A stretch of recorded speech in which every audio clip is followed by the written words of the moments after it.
படிக்காம ஊரை சுத்துறோம். நமக்கு இதெல்லாம் தேவையா? டேய், படிச்ச பசங்களுக்கு ஒரு பிள்ளைங்களுக்கு பிடிக்கும்னா படிக்காம ஊரை சுத்துற பசங்களே ஒரு பிள்ளைங்களுக்கு பிடிக்கத்தாண்ட செய்யும். நீ படம்லாம் பாக்குறது இல்லையா? டேய் கம்மன்றா, 3 வேளை சோறுக்காவது நம்ம வீட்டுக்கு போகணும்.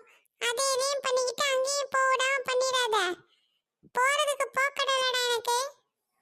சரி, அப்போ நான் போய் வீட்டுல தூக்குவாளியே கொண்டு வரேன்.